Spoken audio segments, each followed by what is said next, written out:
So this half of my painting, I want it to be more black than anything else. I have my white in the bottom because it's the densier, the most dense. I don't even know if densier is a word.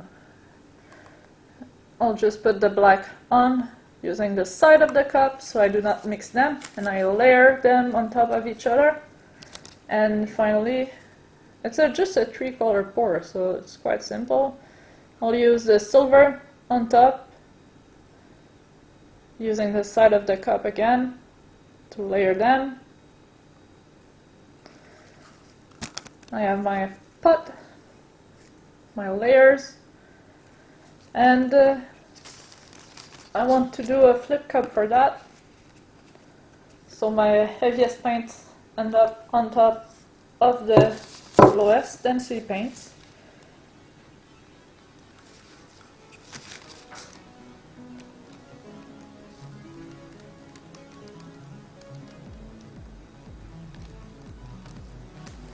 I still had a lot of bubbles in it, but it created some very cool details, so I'm not going to complain about that.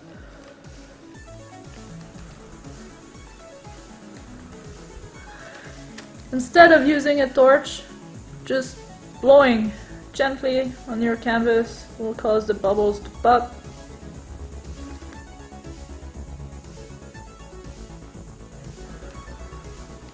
Most of them anyway. And otherwise what I do is just use my trusty X-Acto blade.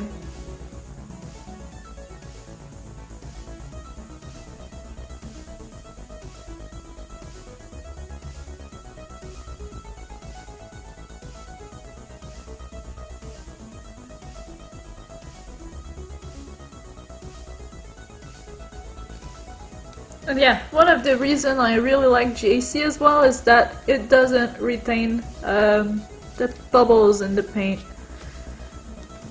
Even if I have some little small bubbles left, they will end up usually popping by themselves.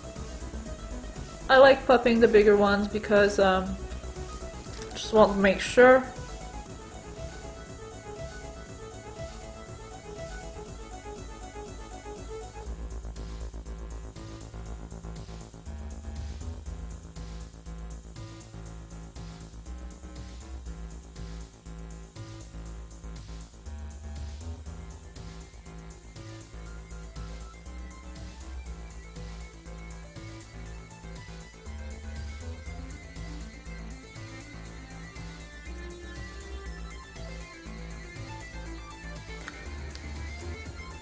Let's play on the fluidity of the paint.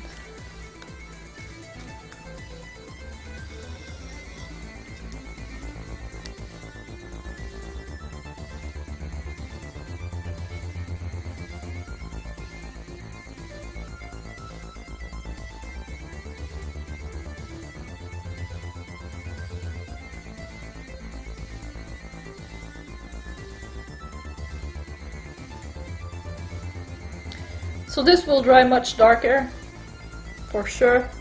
It will, the black will come through a lot because the silver and the white, especially the white, is transparent. The silver is a little bit less transparent, but the black will come through. And it's the color I put the most in as well. So as it dries, it will darken a lot. Of course, I will put picture in the outro for you to see how I do it, well, how it darkened.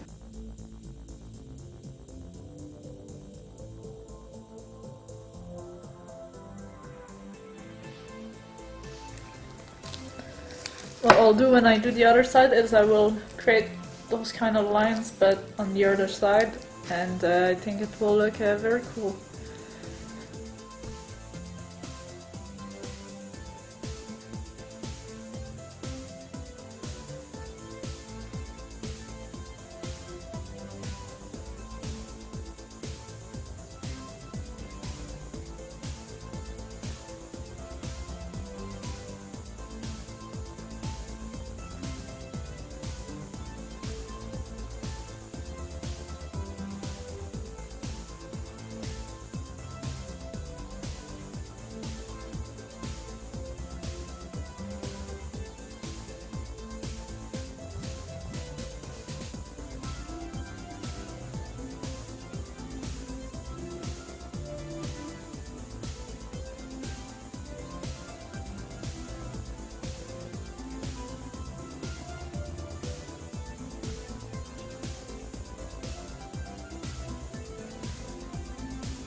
Okay, so what I did is the same process as I usually do when I do the hard edge painting, except I just cut the curve in the tape. I show you that in a little clip just before. What I also did is put 3-coat. I needed 3-coat to block some small holes, just to make sure that the paint won't go through. So I put 3 coats on the tape of fluid medium.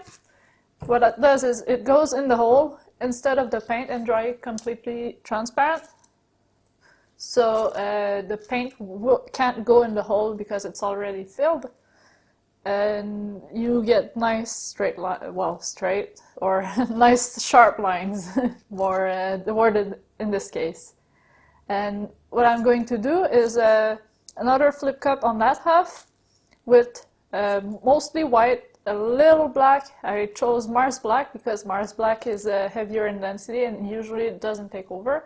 I need this side to be mostly white for obvious reason. The other side was black.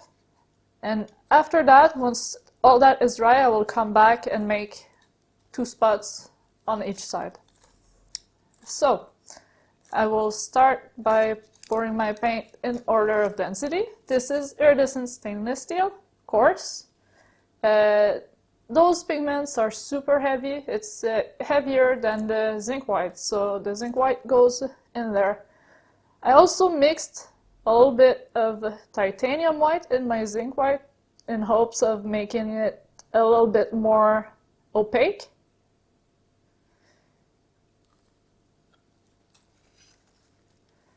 After that, it's the Mars Black. Mars Black is in between zinc white and titanium white. Just a little bit. It shouldn't be shouldn't show up too much, hopefully. And then a little bit of silver. It's close. It resembles the iridescent stainless steel in color, but the silver is a little lighter, and I need lighter colors for this side, and so I decided to put a little silver in there as well.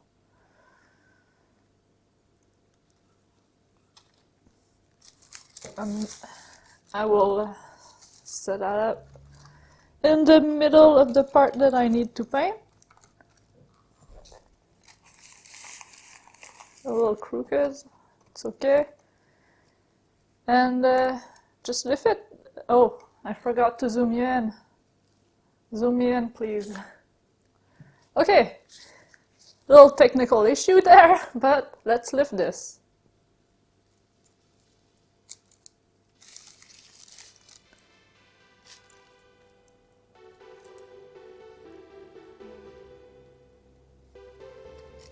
There are clumps.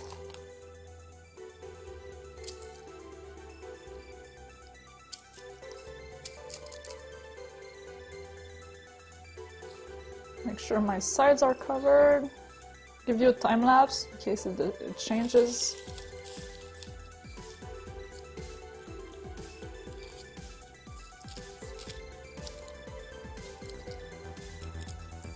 And I think I'm also going to plane it a little bit like I did on the other side with the lines.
Okay, so I hope you enjoyed that time lapse and me playing in the paint and making those lines like I did on the other side.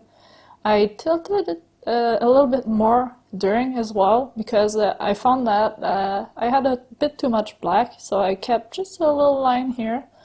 And I wanted also those cells to be on the actual canvas and not on the tape, so I didn't have to remove them all because they're quite special looking.